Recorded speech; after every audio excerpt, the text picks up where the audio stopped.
আপনারা নিশ্চয়ই আজ পর্যন্ত অনেক আশ্চর্যজনক ঘটনা শুনেছেন, কিন্তু আজকের এই ঘটনার মতো ঘটনা হয়তো আপনি জীবনে প্রথমবার শুনতে চলেছেন। এটি এমন এক কাহিনী যা কেবল অলৌকিক নয়, বরং হৃদয়ে কাঁপানো এক প্রেম ও আতঙ্কের রহস্য।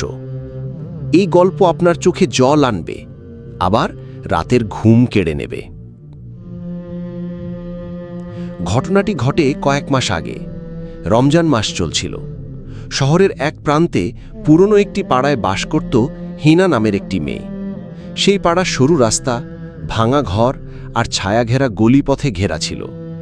হিনা ছিল একেবারেই সাধারণ, কিন্তু তার রূপ ছিল অনন্য। লম্বা কালো চুল, গভীর কাজল চোখ আর নিষ্পাপ হাসি, এ যেন এক জ্যোতির্ময় সৌন্দর্য। তবে তার জীবনের সবচেয়ে অস্বাভাবিক দিক ছিল তার ছায়াসঙ্গী, একটি কালো কুকুর, যার চোখ ছিল আগুনের মতো লাল। প্রথম প্রথম হিনা মনে করেছিল এ কেবল কাকতালীয়, কিন্তু দিন যতই গড়াচ্ছিল সে অনুভব করতে লাগল কিছু একটা অস্বাভাবিক ঘটছে। কুকুরটি যেন শুধু তাকে অনুসরণ করে না, বরং তার প্রতিটি পদক্ষেপের উপর নজর রাখে। সে যেখানেই যেত এই কুকুরটি সেখানে ছায়ার মতো হাজির হতো। কেউ এটি ধরার চেষ্টা করলে সেটি ধোঁয়ার মতো মিলিয়ে যেত। তবে সবকিছু পাল্টে যায় এক রাতে। সেদিন রাতে হিনা তার বন্ধু সানার বাসা থেকে ফিরছিল।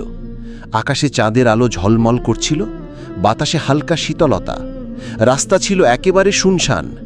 হঠাৎ তার মনে হলো কেউ তাকে অনুসরণ করছে। সে ঘুরে দাঁড়ালো, কিন্তু পেছনে কেউ ছিল না। পা চালিয়ে সামনে বাড়তেই হঠাৎ তার সামনে দাঁড়িয়ে গেল সেই কুকুরটি। কিন্তু এইবার কুকুরটি আগের চেয়ে অনেক বেশি ভয়ঙ্কর লাগছিল। তার চোখ যেন আরো লাল, আরো উগ্র। তুমি কি চাও? হিনা ফিসফিস করে বলল। কুকুরটি কিছু না বলে ধীরে ধীরে এগিয়ে এলো। হিনার বুক ধড়ফড় করতে লাগল। সে ছুটে বাড়ির ভেতরে ঢুকে দরজা বন্ধ করল, কিন্তু ভয় কাটেনি। জানালার দিকে তাকিয়ে সে যা দেখল তা বিশ্বাস করা কঠিন। কুকুরটি এখনো বাইরে দাঁড়িয়ে আছে এবং তার দিকে স্থির দৃষ্টিতে তাকিয়ে আছে। পরদিন সকালে হিনা নিজের কাছে নিজেই প্রশ্ন করছিল, আমি কি পাগল হয়ে যাচ্ছি? কিন্তু এ কেবল শুরু ছিল, কুয়াশার মতো রহস্য। দিন দুয়েক পর আবার একটা রাতে হিনা ঘুমাতে পারছিল না। হঠাৎ জানালার বাইরে একটা শব্দ হলো, যেন কেউ ধীরে ধীরে জানালায় টোকা দিচ্ছে। সে ধীরে ধীরে উঠে জানালার পর্দা সরালো। তার চোখ স্থির হয়ে গেল। সেই কুকুরটি আবার সেখানে দাঁড়িয়ে, কিন্তু এইবার তার মুখে পরিবর্তন। তার মুখ ছিল মানুষের মতো। সে যেন কাঁদছিল, আবার হেসে উঠছিল। হিনা কিছু বলতে যাচ্ছিল, তখনই কুকুরটির মুখ থেকে ভেসে এলো এক মানুষের কণ্ঠস্বর। হিনা, আমি ফিরে এসেছি। হিনা চিৎকার করে উঠল। সে দৌড়ে দরজা বন্ধ করে দিল। সারা রাত ঘুমাতে পারল না। সকালে সানাকে ফোন করে সব বলল। সানা প্রথমে হেসে বলল, তুমি নিশ্চয়ই কোনো দুঃস্বপ্ন দেখেছ। কুকুর কি কখনো মানুষের মতো কথা বলে? হিনা গম্ভীর গলায় বলল, আমি জানি আমি কি দেখেছি। সানার মুখে এবার হাসি মুছে গেল। তুমি কি বলতে চাও এটা কোনো আত্মা নাকি জিন? আমি জানি না, কিন্তু এটাকে সাধারণ কিছু বলা যায় না। পুরনো স্মৃতির ফিরে আসা। এর পরের কয়েকদিন কুকুরটি আর দেখা দেয়নি। হিনা ভাবছিল হয়তো সব কিছু ঠিক হয়ে গেছে। কিন্তু এক রাতে ঠিক 3টে বাজে হিনা হঠাৎ ঘুম ভেঙে যায়। সে অনুভব করল তার ঘরে ঠান্ডা বাতাস বইছে। সে উঠে জানালার দিকে তাকালো। এইবার সে যা দেখল তা কোনো ভয়াল দুঃস্বপ্ন নয়। একটা অন্ধকার ছায়া ধীরে ধীরে কুকুর থেকে মানুষের আকার নিতে শুরু করল। মুহূর্তেই সেই ছায়াটি রূপান্তরিত হয়ে দাঁড়ালো একজন পুরুষে, যার চোখে লাল আভা। হিনা, তার গলা গভীর ও গম্ভীর। কাঁপতে কাঁপতে হিনা বলল, কে তুমি? লোকটি এগিয়ে এসে বলল, তুমি আমাকে চিনবে না, কিন্তু আমি তোমাকে চিনি। ছোটবেলায় তুমি আমার ছিলে। হিনার চোখ বড় হয়ে গেল। ধীরে ধীরে তার মনে পড়ে গেল একটি পুরনো স্মৃতি। তার ছোটবেলায় তার একটি কুকুর ছানা ছিল। একদিন হঠাৎ করে সেটি হারিয়ে যায়। সে অনেক কেঁদেছিল। তুমি কি সেই কুকুর ছানা? লোকটি মাথা নত করে বলল, হ্যাঁ হিনা, আমি সব সময়ই ছিলাম তোমার পাশে। কিন্তু তুমি কুকুরছানা থেকে মানুষ হলে কিভাবে? লোকটির গলা ভারী হলো, কারণ আমি কোনো কুকুর ছিলাম না, আমি ছিলাম একটি জিন। আমি কুকুরের রূপ নিয়ে তোমার পাশে ছিলাম কারণ তোমাকে ভালোবেসেছিলাম। হিনা যেন জমে গেল। তুমি তুমি একটা জিন। হ্যাঁ, এবং আমি এখনো তোমাকে ভালোবাসি। হিনা ভয়ে দৌড়ে দরজা বন্ধ করে দিল, কিন্তু সে জানত দরজা দিয়ে জিনদের আটকানো যায় না। আত্মার যুদ্ধের শুরু। সেই রাতে হিনা অনুভব করল কেউ যেন তার পাশে বসে আছে। ঠান্ডা এক বাতাস তার গায়ে লেগে যাচ্ছে। হঠাৎ সে কানে শুনতে পেল সেই পরিচিত কণ্ঠস্বর, তুমি আমার ভালোবাসা প্রত্যাখ্যান করতে পারবে না। আমি তোমার রক্ষকর্তা ছিলাম, এখন আমি তোমার হতে চাই। হিনা কাঁপতে কাঁপতে তাবিজ হাতে নিয়ে আয়াত পড়তে শুরু করল। চারদিক কাঁপতে লাগল। বাতাসের শো শো শব্দে ঘর ভরে গেল। হঠাৎ সে অজ্ঞান হয়ে পড়ে গেল। পরদিন সানা এসে দেখে হিনা নিস্তেজ হয়ে পড়ে আছে। তৎক্ষণাৎ সে এলাকার বিখ্যাত আলেম মাওলানা ফয়েজ সাহেবকে ডেকে আনে। মাওলানা সাহেব হিনার মাথায় হাত রেখে কুরআনের আয়াত পড়তে শুরু করেন। দীর্ঘ এক দোয়া শেষে তিনি বলেন, হিনার আত্মা এখন এই পৃথিবীতে নেই, ওকে টেনে নেওয়া হয়েছে অন্য এক জগতে। সানার গলা শুকিয়ে গেল। আমরা কি করতে পারি? একটা বিপজ্জনক রুহানি কাজ করতে হবে, কিন্তু এটা সহজ নয়। ওকে ফিরিয়ে আনতে চাইলে সব কিছু ত্যাগ করতে হবে। এভাবেই গল্প শুরু হয় এক অলৌকিক যুদ্ধের, ভালোবাসা, বিশ্বাস আর আত্মার। মাওলানা ফয়েজ সাহেব হিনার শরীর পরীক্ষা করে জানালেন যে তার আত্মা অন্য জগতে আটকে আছে। সেই জগতে পৌঁছাতে হলে রুহানি জ্ঞানে প্রবেশ করতে হবে। হিনা তখন অচেতন, মুখে অদ্ভুত হাসি, চোখ খোলা কিন্তু প্রাণহীন। সানা অস্থির হয়ে পড়ে। মাওলানা সাহেব বললেন, আমাদের এমন একজন দরকার যিনি আত্মার জগতে যেতে পারেন। আমি চেষ্টা করব, কিন্তু আমাকে সময়, নীরবতা এবং শক্ত ঈমান চাই। এই কাজ জীবনের ঝুঁকি বহন করে। ঘর নিস্তব্ধ, বাতাস থেমে আছে। মোমবাতি জ্বালানো হলো। মাওলানা সাহেব সূরা বাকারাহ থেকে তিলাওয়াত শুরু করলেন। চোখ বন্ধ করে ধ্যানের মধ্যে চলে গেলেন। হঠাৎ ঘরের জানালা কেঁপে উঠল। চারদিকে ঠান্ডা বাতাস ঘূর্ণি আকারে প্রবাহিত হতে লাগল। মোমবাতির শিখা এক ঝটকায় নিভে গেল। অন্ধকার ঘরে এক অদ্ধিলাষ্ট কণ্ঠস্বর শোনা গেল, তোমরা চেষ্টা করো, আমি কিছুতেই হিনাকে ছাড়ব না। মাওলানা চোখ বন্ধ করে বসেই বললেন, ঝাড়াক, আল্লাহর কসম, যদি তুমি সরে না যাও তুমি ধ্বংস হবে। তারপর তিনি কপালে পানি ছিটালেন, নিজের হাত ধরে পড়লেন বিশেষ দোয়া। সেই দোয়া তাকে নিয়ে গেল এক ভিন্ন স্তরে, আত্মার জগতে। সেখানে সবকিছু কুয়াশায় ঢাকা। মাওলানা দেখলেন একটি বদ্ধ ঘরে হিনা বসে আছে, কাঁদছে। সামনে দাঁড়িয়ে আছে ঝাড়াক।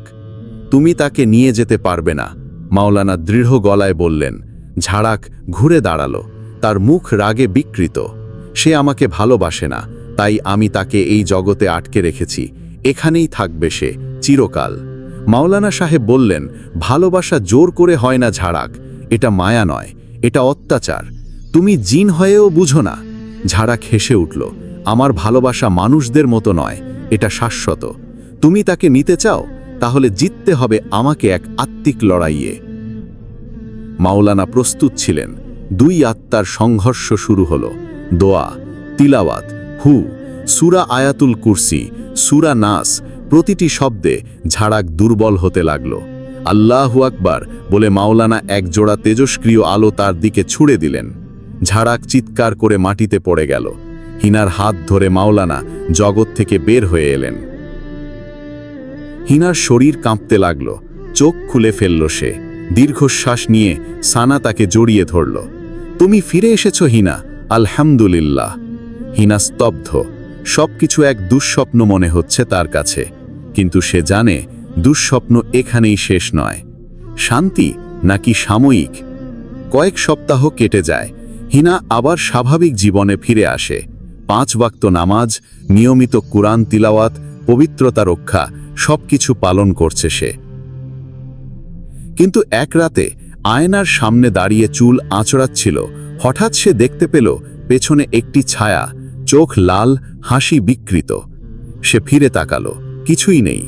আবার আয়নার দিকে তাকালো, এবার কিছুই নেই। কিন্তু মনে একটাই প্রশ্ন, ঝাড়াক কি সত্যিই চলে গেছে? সেই রাতে হিনা চুপচাপ বিছানায় শুয়েছিল। জানালার পর্দা হালকা দুলছে, ঘরের বাতাসে ছিল এক অজানা গন্ধ, যেন কস্তুরী আর ধোঁয়া মিশ্রিত কোনো পুরাতন মাজারের ঘ্রাণ। হঠাৎ করেই হিনার চোখ খুলে গেল। শরীরটা নিস্তেজ হলেও চোখ জলজল করছিল। সে জানত ঝাড়াক চলে যায়নি। তার শরীরের প্রতিটি কোষ বলে দিচ্ছিল ঝাড়াক কোথাও না কোথাও কোনো এক স্তরে এখনও তার পাশে ছায়ার মতো থেকে গেছে। তবু হিনা ইবাদতে মনোযোগী, কুরআনের আয়াত মুখস্থ করছে, মৌলানার নির্দেশ মতো পবিত্র জল দিয়ে গোসল করছে, কিন্তু মন জানে এই যুদ্ধ এখনও শেষ হয়নি। সেদিন রাতে হিনা হঠাৎই গভীর ঘুমে তলিয়ে গেল, কিন্তু সেই ঘুম ছিল না শান্তির। সে এক অদ্ভুত স্বপ্ন দেখল। এক পাথরের ঘরে সে একা বসে আছে। ঘরটি অন্ধকার, মেঝে জুড়ে শুধু জল, তার চারপাশে ধোঁয়া ঘুরছে, এবং ঠিক সেই সময় দরজার ফাঁকে দাঁড়িয়ে আছে ঝাড়াক। ঝাড়াক আর আগের মতো ভয়ানক নয়, তার চোখে ছিল হাহাকার, কণ্ঠস্বর ছিল ক্লান্ত। হিনা, সে ডাকল। তুমি আবার কেন এসেছ? হিনা গর্জে উঠল। কারণ আমার ভালোবাসা এখনো শেষ হয়নি। ঝাড়াক ধীরে ধীরে এগিয়ে এলো। তুমি এক আত্মা, এক জিন, আমার জীবনে তোমার কোনো স্থান নেই। হিনা বলল, তুমি জানো না আমরা কিভাবে একে অপরের সাথে যুক্ত হয়ে পড়েছি। তোমার ছোটবেলায় আমার উপর একটা আয়াত পড়ে ফু দেওয়া হয়েছিল, আর সেই ফু তোমার শরীর থেকে এসে আমার আত্মায় মিশে গিয়েছিল। সেই মুহূর্ত থেকেই তুমি আর আমি এক অদৃশ্য বন্ধনে আবদ্ধ। হিনা স্তব্ধ হয়ে গেল। তার চোখে সেই ছোটবেলার ঝাপসা স্মৃতি ভেসে উঠল। এক তাবিজ, এক বৃষ্টির রাত, মা তাকে গরম তেলে দাগানো তাবিজ পরিয়ে দিচ্ছিলেন। সেই তাবিজটি?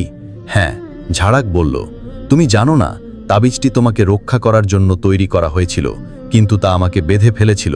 আমি তখন থেকে তোমার ছায়া, তোমার রক্ষাকর্তা, তোমার প্রেমিক। হিনা ঘুম থেকে জেগে উঠল। ঘামে ভেজা তার শরীর, কাঁপছে প্রতিটি অঙ্গ। সে বুঝতে পারল এই স্বপ্ন একটি বার্তা। সে সানাকে ডেকে বলল, তাকে আবার ফিরতে দেব না, এইবার শেষ লড়াই হবে। সানা বলল, তুমি যা বলবে আমি পাশে থাকব, তবে মৌলানাকে আবার ডাকতে হবে, এটা সহজ হবে না। হিনা। মৌলানা ফয়েজ সাহেব আবার আসলেন। পুরো ঘর তেলাওয়াত আর ধোঁয়ায় পূর্ণ করে বললেন, এইবার আমাদের তাকে শুধু তাড়াতে হবে না, তার আত্মিক জাল ভেঙে দিতে হবে। সে তোমার আত্মার গভীর স্তরে ঢুকে পড়েছে, এবার আত্মা থেকে আত্মার যুদ্ধ হবে। ঘর বন্ধ, আলো নিভানো। হিনা চোখ বন্ধ করে বসল। মৌলানা ফু দিলেন। শুরু হলো রুহানি তাফসির, আয়াতুল কুরসি, সূরা জিন, সূরা বাকারা। হঠাৎ ঝড় শুরু হলো। ঘরের দরজা ধাক্কা খেতে লাগল। জানালার কাঁচ কেঁপে উঠল। বাতাসে উচ্চস্বরে চিৎকার, তুমি পারবে না হিনা, তুমি পারবে না আমাকে ত্যাগ করতে, আমি তোমার ভেতরেই বাস করি। হিনা চোখ বন্ধ করেই বলল, আল্লাহ আমার রক্ষাকর্তা, আমি তোর থেকে মুক্ত হতে এসেছি। ভালোবাসা যদি সত্য হতো তবে তা শর্ত ছাড়া হতো, কিন্তু তোর ভালোবাসা হলো বন্দিত্ব, আমি সেটা মানব না। ঝাড়াক এবার স্বয়ং উপস্থিত হলো আত্মার জগতে। সে বলল, তুমি বুঝতে পারো না হিনা, আমি কি কষ্ট পাচ্ছি। এই পৃথিবীতে আমার কেউ নেই, শুধু তুমি। আমি তো তোমাকে কখনো কষ্ট দিতে চাইনি, আমি তো শুধু তোমাকে চেয়েছি, তোমাকে রক্ষা করেছি, সব বিপদে পাশে থেকেছি। হিনা তার দিকে তাকিয়ে বলল, তুমি আমার আত্মাকে বন্দী করে রেখেছিলে, সেটাই কষ্ট ছিল। আমার জন্য যদি সত্যিই ভালোবাসা থাকে তবে আমাকে মুক্ত করো। ঝাড়াক থেমে গেল। মৌলানা ধীরে ধীরে নিজের কণ্ঠ উঁচু করে বললেন, হে জিন, হে আত্মা, হে বন্ধনকারী, আল্লাহ নামে বলছি, ছেড়ে দাও হিনাকে। ঝাড়াক এবার কাঁপতে লাগল। হঠাৎ তার চারপাশ থেকে আগুনের আভা তৈরি হলো। সে হাঁটু গেড়ে বসে পড়ল, মুখ নিচু। আমি পারবো না, আমি পারবো না, সে ফিসফিস করে বলল। হিনা এগিয়ে গেল, বলল, তুমি পারবে, কারণ তুমিও আল্লাহর বান্দা। ভালোবাসা যদি সত্যি হয় তবে আমি স্বাধীনভাবে বাঁচার অধিকার পাই। আমিও তো তোকে ভালোবাসতাম, কিন্তু আমার ভালোবাসা আল্লাহর জন্য ছিল। তুমি যদি আমাকে সত্যিই চাও তবে আমার মুক্তিতে তোমার শান্তি খুঁজে নাও। ঝাড়াকের চোখে অশ্রু। সে চিৎকার করে বলল, হিনা, তুমি আমার দোয়া গ্রহণ করো, আজ থেকে তুমি মুক্ত। তারপর ধীরে ধীরে আলোর ঝলকানির মাঝে সে অদৃশ্য হয়ে গেল। এক তীব্র আওয়াজ, এক আলো, আর তারপর নিস্তব্ধতা। ঘরে যেন আবার জীবন ফিরে এলো। তারপর হিনা অনেকক্ষণ ধরে চুপচাপ বসেছিল। তার শরীর নিস্তেজ, কিন্তু মনে ছিল শান্তি। বহুদিন পর সে নিজের ভিতরে একরকম হালকা অনুভব করল, যেন বহু বছরের বোঝা নেমে গেছে। মৌলানা বললেন, সে সত্যিই ভালোবাসত, কিন্তু ভুল পথে। তুমি তাকে সত্য পথ দেখালে। এই কাজ আল্লাহর হুকুম ছাড়া সম্ভব হতো না। সানা হিনার পাশে বসে বলল, তুমি আমার চোখে নায়িকা। হিনা, জিনের ভালোবাসা, আত্মার যুদ্ধ, তুমি সবকিছুর মধ্যেও ঈমানের শক্তিতে জয়ী হয়েছ। হিনা শুধু মাথা নিচু করল, তার চোখে জল। অনেক মাস কেটে গেল। হিনা এখন নতুন জীবন গড়েছে। সে একটি ইসলামী বিদ্যালয়ে পড়াশোনা করছে, কোরআনের হিফজ করছে, মেয়েদেরকে রুহানি শিক্ষা দিচ্ছে। সে জানে অন্ধকার সব সময় অপেক্ষা করে, কিন্তু আলোর পথ জানলে ভয় থাকে না। একদিন সকালে সে আয়নার সামনে দাঁড়িয়েছিল। আয়না মুছছিল। হঠাৎ সে এক মুহূর্তের জন্য দেখল আয়নায় এক পুরুষ দাঁড়িয়ে আছে, লাল চোখ, শান্ত মুখ। সে হেসে বলল, তোমার জন্য আমার দোয়া রইল হিনা, আমি এখন মুক্ত। হিনা চোখ বন্ধ করল এবং মৃদু হাসল। সে জানে কিছু ভালোবাসা অশুভ নয়, শুধু ভুলভাবে আসা। এই ছিল হিনা ও ঝাড়াকের অলৌকিক ভালোবাসার চূড়ান্ত পরিণতি। এক জিন, এক মেয়ে, এক আত্মিক বন্ধন, যার শুরু ছিল ছায়ার মতো, কিন্তু শেষ হলো আলোর পথে। হয়তো ঝাড়াকের গল্প এখানেই শেষ, কিন্তু হিনার গল্প এখনো চলমান। আল্লাহু আকবার।